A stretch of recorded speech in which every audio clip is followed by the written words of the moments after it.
Assalamualaikum warahmatullahi wabarakatuh. Perkenalkan, nama saya Syaifullah dari jurusan Sistem Informasi Universitas Terbuka dengan NIM 0553468864. Dalam video ini, saya akan membahas secara lengkap implementasi dua algoritma pencarian dalam graph, Deep First Search atau yang disebut DFS dan Breadth First Search atau yang disebut BFS dalam bahasa pemrograman Java. Pertama, mari pahami struktur graph yang akan kita gunakan. Kita memiliki 8 node A1 sampai A8 dengan hubungan seperti di file graph ini. Setiap node terhubung secara bidireksional. Contohnya, A1 terhubung dengan A2 dan A3. A2 terhubung dengan A1, A4, A5, dan seterusnya.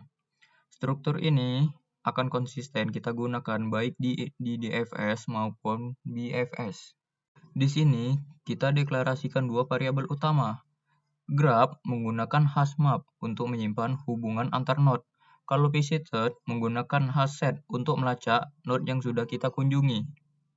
Konstruktor akan memanggil initializer graph untuk membangun struktur graph kita. Metode initialize graph. Metode ini mendefinisikan hubungan setiap node. Perhatikan bahwa graph kita bersifat tidak berarah. Jika A1 terhubung ke A2, maka A2 juga akan berhubung ke A1. Algoritma DFS inti.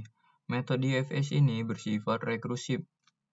Dengan parameter, ada current node untuk node yang sedang diproses, ada target untuk node yang dicari, dan path untuk jalur yang sudah dilalui.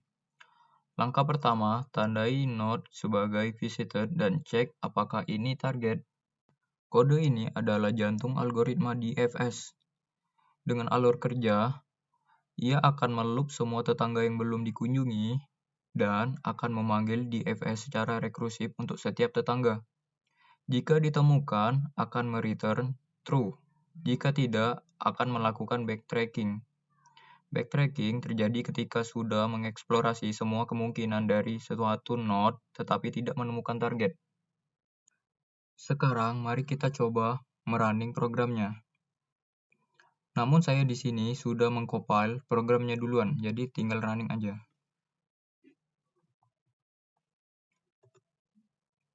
Seperti yang terlihat, program berhasil kita jalankan. Dan selanjutnya kita akan mencoba mencari node A8.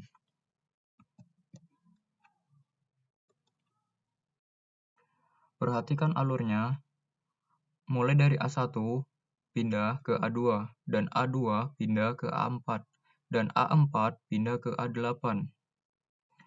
A1 sama dengan node awal, dan A2 sama saja dengan tetangga pertama A1 yang belum dikunjungi. Kalau A4, tetangga pertama A2 yang belum dikunjungi, dan A8 sama saja tetangga A4 dan target yang ditemukan. Sekarang kita memasuki program BVS. Ini adalah struktur data BVS. BVS menggunakan pendekatan yang berbeda dengan DFS. Ia menggunakan queue untuk antrian node yang akan diproses, dan menggunakan visited sama seperti DVS, dan parent untuk melacak jalur terpendek. Kode ini adalah algoritma BFS inti. BFS bekerja dengan level order. Ia akan mulai dari node awal dan akan memasukkan ke queue. Selama queue tidak kosong, proses node pertama dalam queue, dan ia akan mengunjungi node tersebut. Ini adalah kode ekspansi node. Untuk setiap node yang dikunjungi, ia akan menambahkan semua tetangga yang belum dikunjungi oleh queue, dan akan menandai sebagai visited, dan akan menyimpan informasi parent untuk reconstruct jalur. Ini adalah kode reconstruct path. Metode ini membangun jalur dari target kembali ke start menggunakan informasi parent, kemudian akan di-reverse untuk mendapatkan urutan yang benar. Selanjutnya, kita akan mencoba merunning programnya dan membandingkannya dengan DFS.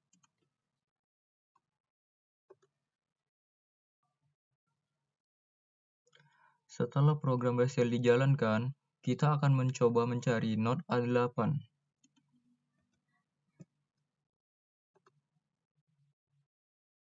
pada alur BFS, pada level 0, ia akan mengunjungi A1 dan menambahkan tetangganya A2 dan A3 ke Q. Dan pada level 1, ia akan mengunjungi node A2 dan akan menambahkan tetangganya A4 dan A5, dan mengunjungi node A3 dan menambahkan tetangga A6 dan A7. Dan pada level 2, akan mengunjungi node A4 dan menambahkan tetangga A8. Setelah itu mengunjungi node A5, A6, A7. Pada level 3, akan mengunjungi node A8. Pada node A8 target ditemukan.